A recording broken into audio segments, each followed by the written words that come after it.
This is a profession in which you're actually on stage. It's like being a dancer or an actor. You're out there by yourself. A writer, in a way, isn't a person. It isn't how he dresses. It isn't how he talks. It isn't how he does his thing. He isn't a salesman who comes in and says, boy, can I sell your stuff for you? All he can do is hand you a stack of paper and say, that's me. You're out there, and in effect, you're naked, and you know it. There's no place to hide. Please welcome Frank Deford. Frank Deford, who more or less invented long-form narrative sports journalism for our age. I've had to write some tough things about some tough guys. But there's one guy I can't write anything bad about.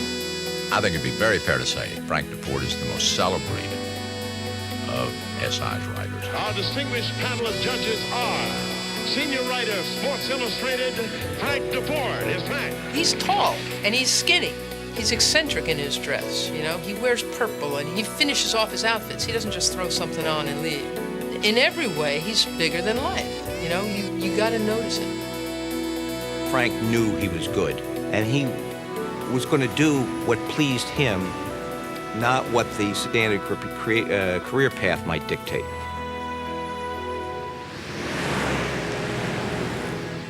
He started with Sports Illustrated in 1962 and helped establish the magazine's reputation for outstanding writing.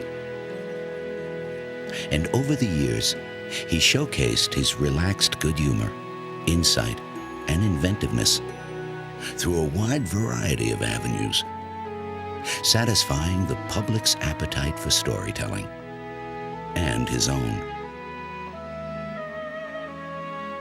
He has been an explorer on an expedition with an extraordinary athlete who accepted his fate and his responsibility. This little black boy was just looking up at him with these big eyes, and he just said, I've never seen a free black man before. Here's the announcement. Bill Bradley. A journalist as talent scout to a scholar athlete for whom basketball was always a stepping stone. People used to throw coins at me when I would exit the garden floor. Really pay top ticket. A voice of light-hearted and plain-spoken perspective over the air. Put out from our minds that the poor pesky held the ball. A dramatist revealing the passions that drive the human spirit and the emotions that can overcome it. Billy, you got it made. Stick him, jab, run. It's us versus them, Jimmy.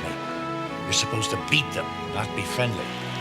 A writer, born to absorb, appreciate, and relate the richness of the American experience. All of these are Frank Deford. Ladies and gentlemen, Mr. Frank Deford.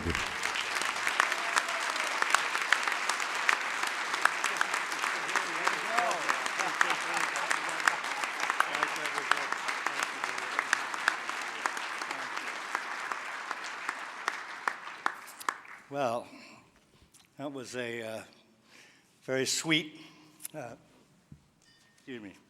very sweet video, and I so much appreciate your words, Mr. Kiplinger.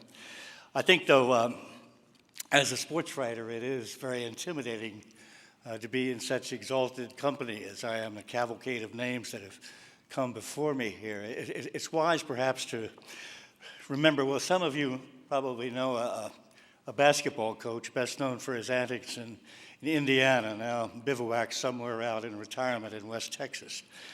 Bobby Knight, who was also a great student of journalism. And Bobby once said the best time in every sports writer's life was the 3 years he spent in second grade. So, put some perspective in it.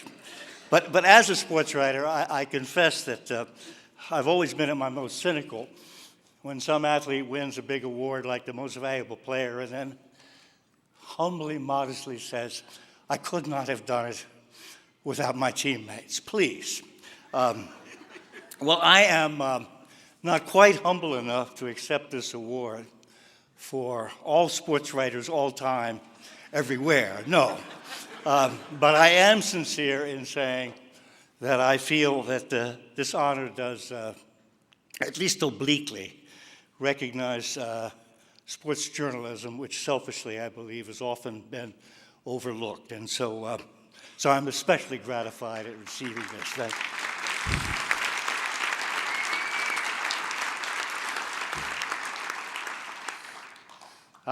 Of course, it may be that it is also true that the reason we're overlooked, there's sort of an intervocational envy directed at us sports writers. For as I will acknowledge myself, it's the easiest form of journalism to write. No wonder that most political writing today is really sports writing. Really. We have our batting averages. You have our polls. And it's also true that it's helped that the National Collegiate Athletic Association, the NCAA, is so much like the congressional Republicans. But just think. Think what sports writing has. It's full of drama, glamour, plot, love and war, fairy tales, denouement, climax, heroics, and the heroes are all young and callow and ready to have our words put in their mouths, which is the dream of journalists everywhere.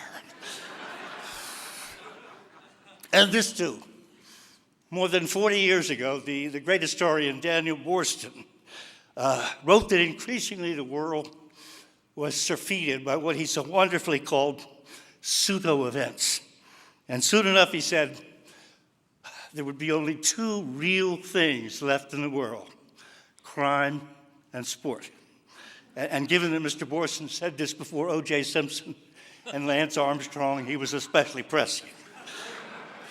But the fact is, yes, sport is so wonderfully real, which of course makes it so easy to write about. So at this time of great flux in our profession, and so much is changing and so much is lost, when people ask me how the internet has affected sports journalism, I respond that I really don't worry about the future of sports writing, or for that matter, the future of sports reading. What I worry about is that too many people will read nothing else. It's sort of ironic, but in this very hotel where the National Press Foundation annual dinner is being held, you cannot buy a newspaper, a magazine, or a book. This is a press-free zone that you're in tonight.